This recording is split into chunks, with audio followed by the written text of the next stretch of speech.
Discussion, le journal de 8 heures sur Europe 1. Christophe Lamar. Bonjour Christophe. Bonjour Alexandre, bonjour à tous. L'écho de la parole présidentielle est sans doute déjà parvenu aux oreilles d'Édouard Philippe. Entre Le Havre et Nouméa, plus de 16 000 km de distance. Pourtant, c'est beaucoup moins entre la Seine-Maritime et l'Elysée. D'autant qu'Emmanuel Macron s'est laissé aller une confidence lors d'un bain de foule calédonien.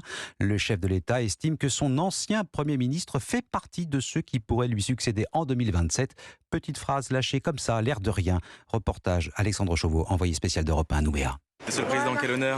Merci pour votre engagement pour la Nouvelle-Calédonie. Après une cérémonie militaire, Emmanuel Macron s'offre un bain de foule. Ici, 40% des électeurs lui ont fait confiance au premier tour de la dernière présidentielle. Alors le chef de l'État profite de cette parenthèse loin de Paris, même si la politique n'est jamais très loin.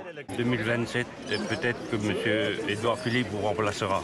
Et je souhaite en tout cas qu'il y ait vraiment une suite dans ce qu'on a mis en place, la Macronerie. et que celles et ceux qui m'ont accompagné depuis maintenant 6 ans puissent prendre le relais. Et lui, il a bien fait à mes côtés. Merci bien.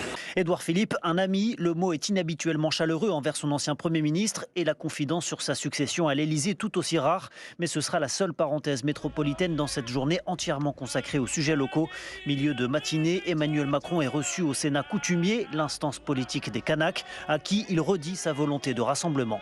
Notre devoir commun, c'est maintenant de bâtir l'avenir. Et je crois que l'erreur dans laquelle nous ne devons pas nous enfermer, c'est de simplement regarder le passé, au fond de trouver une forme de confort dans une instabilité permanente. Le chef de l'État qui réunira demain indépendantistes et non-indépendantistes avant de prononcer un grand discours sur le statut à venir de la Nouvelle-Calédonie. Les 100 jours semblent désormais bel et bien dans le rétroviseur. Nouméa, Alexandre Chauveau, Europe.